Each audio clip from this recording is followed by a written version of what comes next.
Welcome back, everybody. Joe Everest, the fence expert. Hey, one of the most common pieces of feedback we get about the Saturday morning live Ask the Expert segment is those things are long, and they're not wrong. They last about 3 hours, 2.5 to 3 hours. Sometimes, a few weeks ago, Caleb and I got into a pretty good discussion about marketing. I think it lasted closer to 4 hours. Nobody's got time to sit through 4 hours of listening to a couple experts talk. I get it. So Jeremy's created a new segment just for you guys called Hot Takes. It's usually a shorter segment of the longer conversation, basically hitting the hot topics, if you will, of that live segment. So without further ado, here comes this week's Hot Take. This is Joe Everest, the fence expert. My family's been perfecting their way of building fence for over 60 years, 3 generations. While there's more than one way to build a fence, I'm here to share with you our way.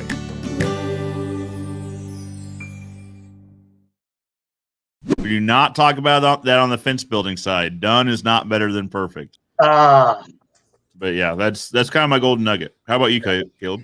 Yeah, probably one I've known for years or heard for years, and just probably the last year or two I've been able to implement it better, is just learning how to get out of your own way in business.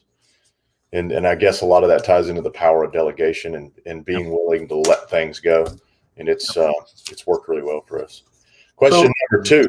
Go ahead. Hold on, real quick on that thought, because I got something to say about that. I talk to people about getting out of their business and get out of the car, get out of the driver's seat. Don't run your business from inside the business. Work on your business from outside your business.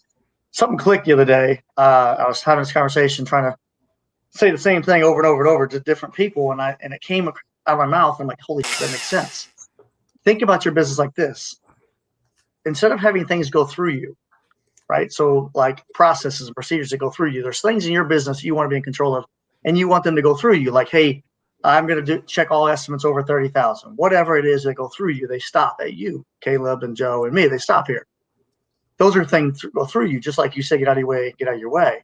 Think about it this way. Stop having things go through you and have things go by you, right? So in other words, everything in your business goes by you, right here, right in front of your face. Everything's streaming by you. And at any point, you can grab any piece of that business and you can check on it, check it, measure it, hey, this makes sense, and send it on its way, right? But when we have things go through us, they get stuck inside us. They get stuck at us. We're the problem. The owners, the entrepreneurs, we're the problem.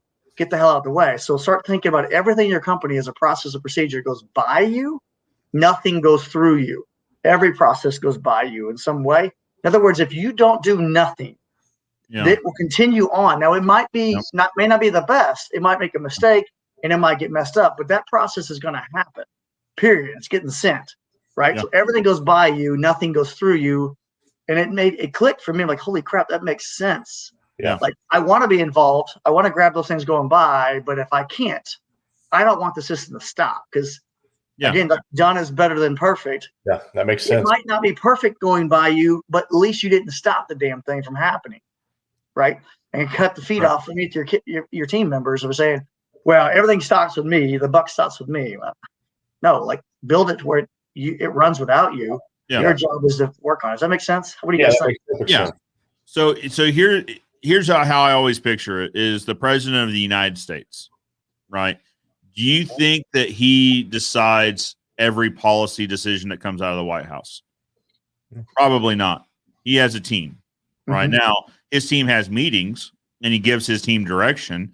I want this to happen. I want this to happen. This is where I want this ship to go. And then the team disperses and just make sure that happens. Right. And so they're in charge of policy. And I'm sure, don't get me wrong, I'm sure the president's involved in higher level policy stuff. But on some of the low level stuff, if it's a legal issue, he's got he's got the attorney general that just makes those decisions for him. Right. That says, all right, here is my guidance. He told me that this is his thought process and this is where he wants to go. So I'm going to make decisions based on that. And, if I need to, I can go talk to him about it. But 90% of the things that come across my desk, he doesn't need to know about. Right. It just stuff that I'm capable of handling.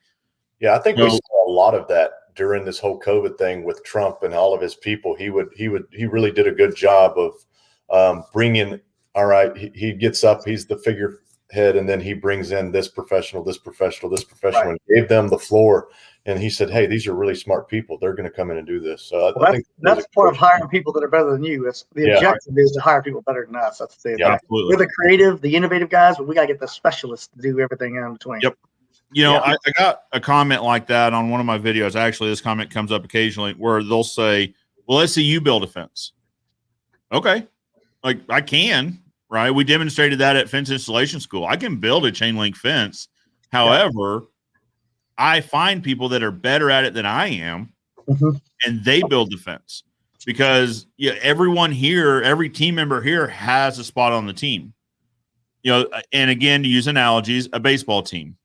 Yep. Can the catcher pitch? Probably. Like he could probably get the ball over the plate, but he's not a specialist at it. He's a specialist at catching. Can the pitcher catch? Sure. Like he could probably put his glove on a ball, but he's not going to be an expert at throwing guys out that are stealing second. Yep. Right. So that's kind of the ultimate goal. So right now we're going through. It's similar to a disc profile. It's called Working Genius. To figure out what everyone's strengths and weaknesses are. That's a game changer, man. Yeah, we're interviewing the team. We're sitting in the dugout saying, "Hey, who's got skills at throwing guys out to second?" We got Tim as catcher, and Tim does a great job of being catcher, but maybe somebody else has that skill too. I got them for everybody. Nice job, Caleb. The do's and don'ts. And I want y'all to see something. Y'all's are probably all like mine. You see, there's not a whole lot of red. Yeah. To me, look at mine. Yeah. That's an entrepreneur. Yep. Yeah. And then, we got guys. But anyways, we did this for everybody. And then this is the disc profile. And then we did a training on it. We had the Zig Ziglar company do a training on just what the heck does it mean?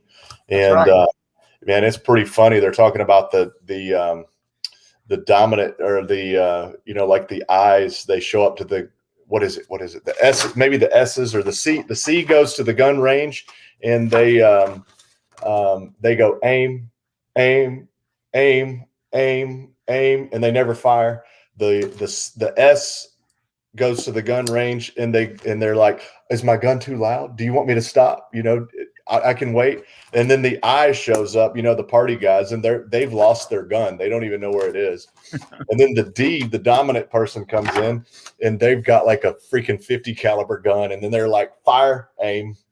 They fire right away. And it's pretty funny to go through. I like that analogy. But everybody at their desk, man, they got this sitting there. And of course I got copies of everybody. And if I'm going to have a meeting with somebody, I'm going to pull this out and I'm going to study the do's and don'ts. And pretty big deal. It makes a big difference. It seems so silly until you do it. Caleb, we did a disc here too, and I will tell you it's a game changer. And it was years ago we did it. I need to do it again. Yeah. So I should have brought it up here. The Working Genius, these all kind of work in the same way, right? So Working Genius talks about wonder. What is it? Wonder, discernment, tenacity, galvanizing. There's another one, and it's not the one I'm good at. So that's probably that. But so you have 6 things. 2 give you energy, 2 are energy neutral, and 2 take energy. Right. So for me, it's wonder, and it's not invention. There's one where basically like I don't know the process. I will think up the idea. And I'll give us a general idea of how I want us to do that. But then I have no interest in creating the flow chart of exactly what that process looks like. In tenacity, seeing things through to the end. Tenacity will take this list and say, I will not feel complete until I check off every box. Like that will drive me.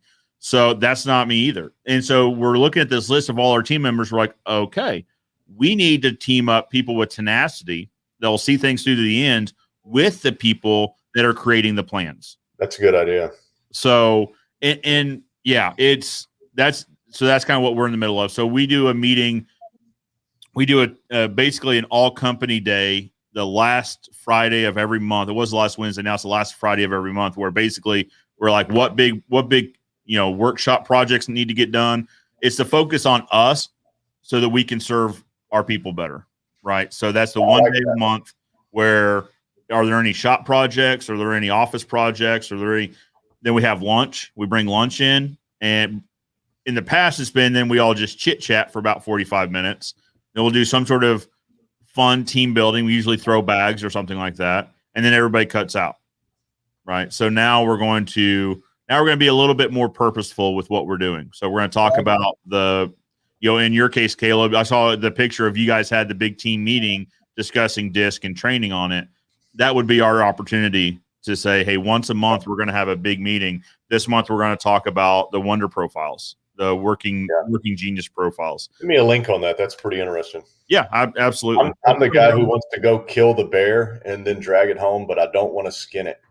Yeah. I want somebody else to skin it for me. So that's an entrepreneur for you. Yeah. Well, in that analogy, I'm the guy that goes, you know what we ought to do? We ought to go get a bear. And what we probably should do, we should probably take some weapons with us. We should probably have a way to get that thing back here. All right, let's go. And someone else like, whoa. I need a materials list on exactly which weapons we want, which vehicles we're going to take. Someone else is like, yeah, which highway are we going to take to get there? Where are we going to find this thing? And I'm like, guys, I don't know. I told you, like, we need. I'm even worse. Like, I show up to the bear cave and I'm like, hey, what do you guys got, a pocket knife? Like, I'm gonna go in there. Give me.